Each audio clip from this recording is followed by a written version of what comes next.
FIFA club world কাপে অসাধারণ চমক চলতেছে, একের পর এক মজা এবং আনন্দ দিতেছে দর্শকদের। অসাধারণ কিছু ক্লাব নিচ থেকে উঠে আইসা বড় বড় ক্লাবদেরকে হারাই দিতেছে। ব্রাজিলের ক্লাবগুলো অসাধারণ পারফর্ম করছে। তারপরে হচ্ছে সৌদির club Al Hilal, man city মানে ডিফেন্ডিং ফিফা ক্লাব ওয়ার্ল্ড কাপের চ্যাম্পিয়ন, তাদেরকে হারাই দিছে, তাও আবার সাইড তিনি, মানে বুঝতে পারতেছেন, চোখে চোখ রেখে তারা কথা বলছে, এক বিন্দুও ছাড় দেয় নাই।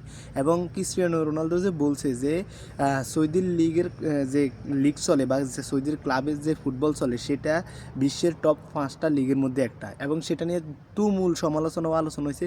কিন্তু শেষ পর্যন্ত আল হিলাল ম্যান সিটিরে হারাইয়া সেটাই প্রমাণ করছে যে সৌদির ক্লাবকে আসলে ছেড়ে কথা বলা যাবে না। সৌদির ক্লাব অসাধারণ পারফরমেন্স করতেছে এবং আল হিলাল দুর্দান্ত করতেছে। তারপর হচ্ছে ব্রাজিলের ফ্লুমিনেন্স, তারপরে পালমিরাস, ফ্লুমিঙ্গো, তারাও অসাধারণ খেলছে। শেষ পর্যন্ত কোয়ার্টার ফাইনালে 2টা ক্লাব আছে, ফ্লুমিনেন্স ও পালমিরাস। তারপর হচ্ছে আপনার রিয়াল মাদ্রিদ আছে, বরুসিয়া ডর্টমুন্ড আছে, চেলসি আছে, পিএসজি আছে।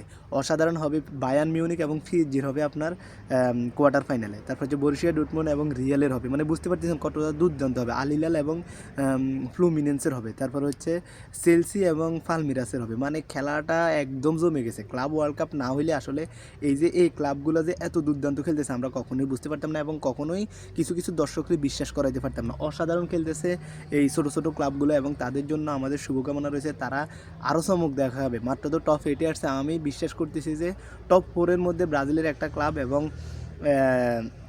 আল হিলাল যে কোনো একটা, এখান থেকে টপ 4-এর মধ্যে যে কোনো 2টা দল থাকবে, এটা আমার একটা বিশ্বাস।